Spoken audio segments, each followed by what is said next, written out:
All right, people. In this episode, we're going to take a look at the CNN panel talking about more Trump trying to be an autocrat and getting election information, advice from Vladimir Putin, of all people. Yeah, I know. It's ridiculous. Let's get right into it. Well, then what about that was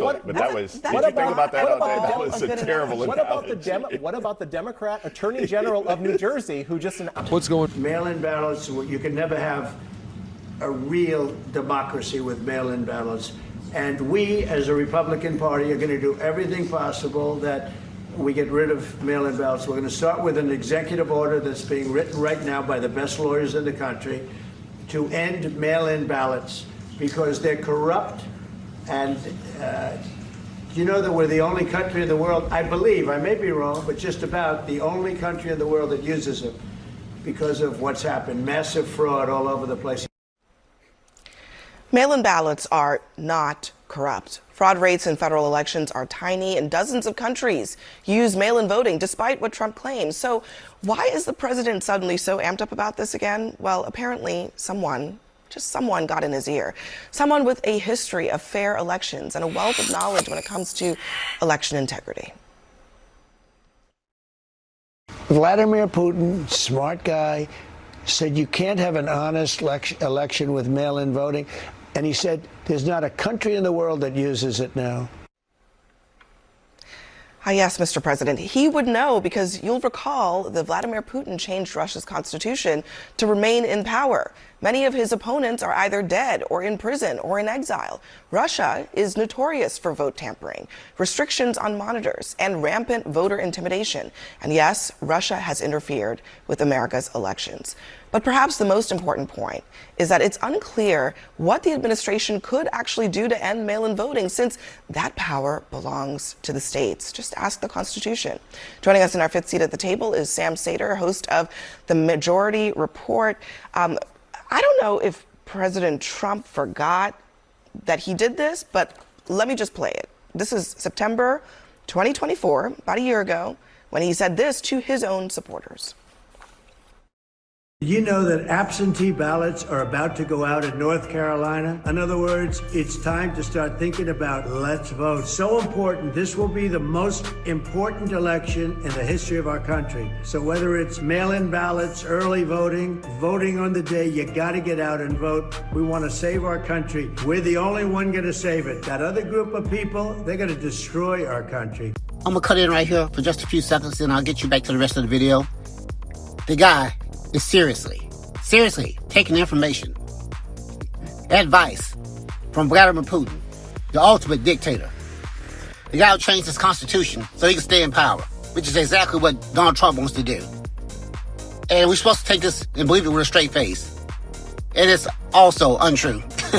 Several countries use mail-in votes, mail-in ballots. You have to. We have people in the service, among other reasons.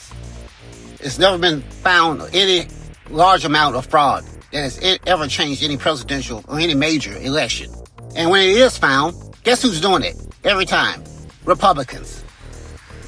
Or if not every time, almost every time. I think like 90% of the time. But we'll get you back to the rest of the video. Mail-in ballots.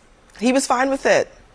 Well, it was because his Republican strategists were panicking because they realized that they were going to lose without getting those mail-in ballots now. And I would imagine this time around, those same Republican strategists are also panicking because if he goes out there and starts to spread the word that mail-in ballots aren't going to work, this is going to be a real problem in the midterms for those Republicans, plus the fact that he has no authority to do this. I mean, he tried to pass he wrote up an executive order a couple of months ago to deal with the voting, and he got shot down by 2 different federal judges. So there's really there's no path for him here, and it's sort of fascinating that all it takes is one suggestion from Putin. I mean, what were they doing talking about 2020 during these meetings? Like, he's like a cat. Like no object permanence here. Where were the staff to remind the president that it's actually not true what he claimed, which is that the federal government is, let me just read it actually. Remember, the states are merely an agent for the federal government in counting and tabulating the votes. They must do what the federal government, as represented by the President of the United States, tells them for the good of our country to do. That is not at all what the Constitution says. You know that because you're a conservative. Abby, I agree with you. States have a huge role to play when it comes to elections. We also know that in 2020, as a result of the COVID pandemic, a lot of states went very aggressively in the direction of mail-in ballots. Which they are entitled to do because they are in charge of the time, manner of the elections. They are in charge of that. Even the U.S. Election Assistance Commission has studied mail-in ballots and said that there are a certain percentage, I believe like 500,000, that probably aren't ultimately delivered to their final destination. So I'd put this question to all of you. If you won the New York lottery, would you mail in your $1 million winning lotto ticket, or would you want to take it physically to the office to cash it in? I think if anybody wants to ensure that their vote is counted, the best way to do it. Well, then what about That was a terrible analogy. What about the Democrat Attorney General of New Jersey, who's here in Paterson, New Jersey? There was corruption and they're investigating voter fraud because there was a politician who used mail-in ballots to try to steal the election. So voting is I like the lottery. Let's talk about why that analogy was just terrible. So like voting is a right and playing the lottery is a privilege, right? Those are two vastly different things. And the right means that you should make it free and fair. Everyone should have access to it. We should actually be trying to make voting as easy as possible so that we're more inclusive. Things like Oregon is what we should be talking about, where they have Tobias Read and automatic voter registration. That's where we should be going with this, not necessarily trying to crack down on it. Yes, we want to eliminate voter fraud, but if we want to go back to 2020, and the great irony in this, and I haven't heard either one of you all, neither one of you all have said a bad thing about Vladimir Putin tonight. Neither one of you all. And Vladimir Putin is someone who literally has killed his enemies, has killed his political opponents, has pushed them off roofs and poisoned them and all of these things. And he is the one who said that this is something you should deal with. And he went on Sean Hannity and I quoted did say, by the way, that I believe the first comment I made was that he was a tyrant and shouldn't be trusted. You're drifting from. You know what? You're drifting with I Vladimir give you Putin. credit. I was this really is not talking about Vladimir Putin. This is about voter fraud. Say something bad about Vladimir yes. Putin. It is He's a about bad voter guy. fraud. But let's hear Not just one Paterson. example. I'm going to give you 5. In Paterson, New Jersey is the one. Just 5? No, more. That's it? I've had a bunch. How many votes are we Sioux City, Iowa, North Okay. Carolina 9, 2018, Appalachia, Virginia 2006, Miami mayor was Okay. overturned in 97, Bridgeport, Connecticut was just overturned.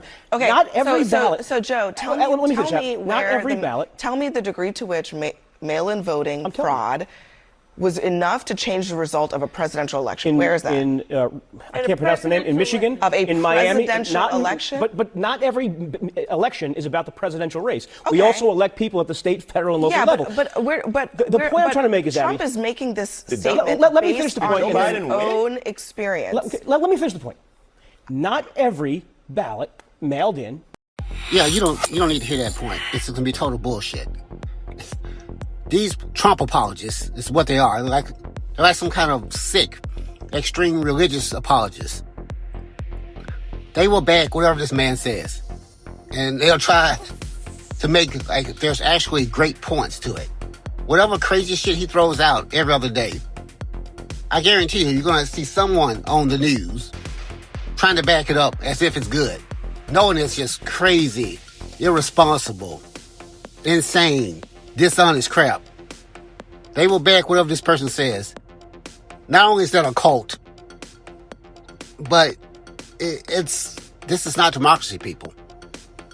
This is not a constitutional republic. You should not be getting on the news backing whatever some insane person says because they're in power. Yeah, you have to start asking yourself, what are these people getting from this? Are they getting rich from it, or are they getting power?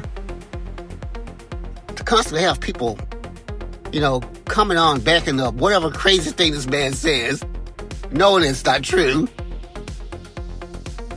And these are normally the same people who claim they love democracy and they love the Constitution. When this man's constantly going against the Constitution, obviously trying to be an autocrat, we're becoming a banana republic. There's no ifs, ands, or buts about it. We only have the courts left to save us. And they're not doing a great job. The Supreme Court's a joke. But you see where I'm going. And this voter suppression, this is what that is, voter suppression. More voter suppression. It's like Texas with their one freaking drop box. in every county. They have counties, they have millions of people. Are you kidding me? Ask yourself, why is the one certain party always trying to make it harder for people to vote? Like Bakari was saying, we should be making it easier, not just for anyone to vote, but for American citizens to vote. But we're making it harder and harder for American citizens to vote. Ask yourself why that party, and you know who they are, Republicans, are constantly trying to make it harder for American citizens to vote. Let me know what you guys think in the comments. That's all I got for this episode. Thanks for watching.